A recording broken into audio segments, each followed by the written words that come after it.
Rory Johnson Hatfield was 29 years old at the time of his disappearance on November 20, 2015. It was a Thursday night and Rory was in the city of York in the United Kingdom with his friend Shahzad, bar hopping and having a good time. The Christmas lights had just been switched on and thousands of people were out and about enjoying the festive atmosphere.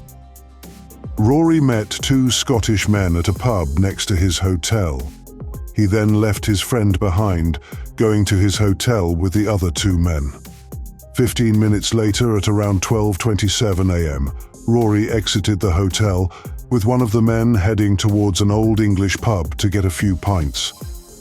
4 minutes later, Rory was seen on CCTV footage running towards the River Ouse. He was last seen by CCTV footage at 12:47 a.m. on a balcony at the City Mills accommodation building and has not been heard from since. Did Rory fall into the Ouse River in a drunken misadventure, or was he the victim of foul play? What happened to Rory Hatfield? Rory was from Lytham St Anne's, which is a beautiful coastal town in northwest England. Rory was close to his family. He was a friendly, energetic person who loved to meet new people and socialize. He had worked with his father Doug for several years at the Sam Houston's restaurant, and at the time of his disappearance he was working at Brody's Pizzeria in Skipton. Rory had many friends and had a great sense of humor. However, he seemed a little troubled, particularly over the 12 months prior to his disappearance. Despite this, he was looking forward to moving over to France to live with his father and starting his own pizzeria.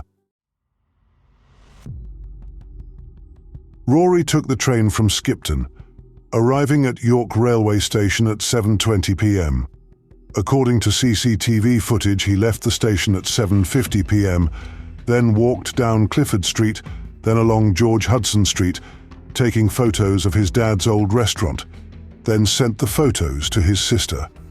Rory then headed towards the Travelodge Hotel, where he arrived around 8:30 p.m. He spent around 20 minutes at the hotel, then headed out with his friend Shahzad towards the town centre and the German Christmas market. The two friends stopped for drinks at the Thor's Tippy bar where this photo was taken. The two men headed to the Revolution bar and arrived around 9:06 p.m. They had a couple of drinks, then went to the Wetherspoons pub, which is located next to the Travelodge Hotel. They had dinner and some drinks. Rory met two Scottish men at the bar who were father and son. He then left his friend Shahzad behind, walking with the Scottish men into the Travelodge Hotel around 12:10 a.m. Rory was in the hotel for around 15 to 20 minutes and is then seen leaving with the younger of the two men he had just met at around 12:27 a.m. Rory and his new friend were seen on CCTV footage crossing the Castle Mill Bridge at 12:28 a.m. They were then seen passing through St George's Field, walking down Tower Street at around 12:32 a.m. 4 minutes later, CCTV footage captures Rory looking as though he is running away from something or someone. The Scottish man who Rory was with claims that he and Rory went to an old English pub and that Rory ordered 2 drinks. When Rory didn't return, he assumed that he had gone to the toilet or back to the hotel. At 12:38 p.m., Rory is seen walking down Skeldergate Bridge. He is then seen running towards the City Mills accommodation building. He climbs the 6-foot fence and is captured by CCTV at 12:47 a.m. This is the last time Rory was seen. Cell phone data shows a ping from his phone at 12:52 a.m., suggesting that Rory was still at the City Mills accommodation building. Apparently, he had been texting several women during the evening. Therefore, he may have agreed to meet one there. It is an odd place to meet someone, though. Police assume that Rory had fallen in the River Ouse.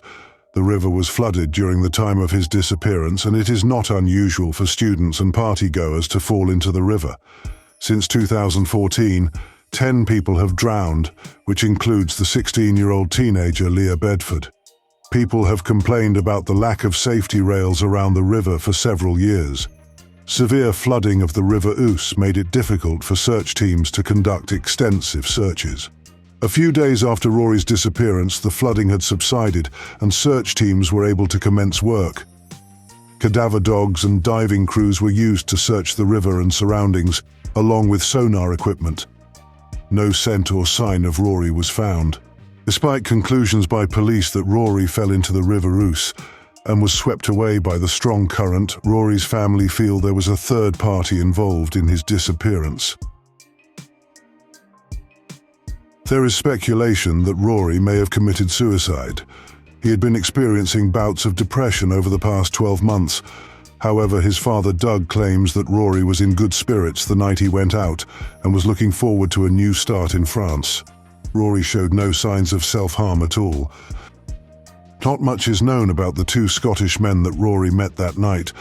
What seems strange is that the younger man he had drinks with claims to not remember the pub they went to.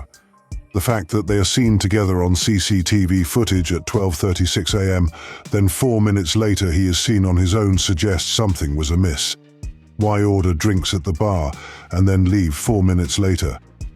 Did he have an altercation with bar staff or a bouncer? Or did Rory's new friend say something or do something to raise a red flag? Did this man follow Rory down Tower Street? Was this man chasing Rory? Not much has been reported about Rory's friends Shazad. Rory had started the evening by hanging out with his close friend. Apparently the two had been friends for several years. Why then did Rory start chatting with two strangers, leaving Shazad behind? Did he tell him where he was going? Did Shazad know anything about the two Scottish men that Rory was last seen with? Rory had only had a couple of pints and was not heavily intoxicated. Why didn't he just go back to the hotel, which was a 5-minute walk from Ali G's pizzeria, where he was seen by CCTV? Why climb a 6-foot fence onto a balcony of a community home? If he felt unsafe, why not go into one of the restaurants in the immediate vicinity and call the police? A witness claims to have seen Rory running down Skeldergate Street towards City Mills, then sprinting across a courtyard onto the balcony where he was last seen.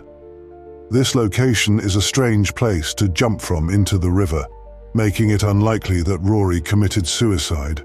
Why did Rory run towards City Mills instead of going back to his hotel, which was only a 5-minute walk away?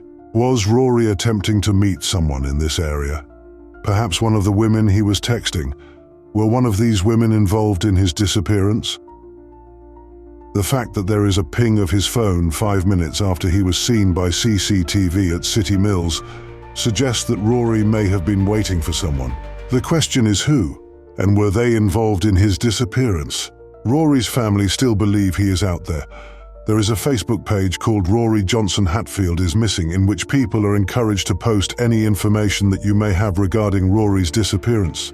You can also call Yorkshire Police on 101, quoting reference 121 502 071 41. For non-locals, you can call 44 190 493 3043.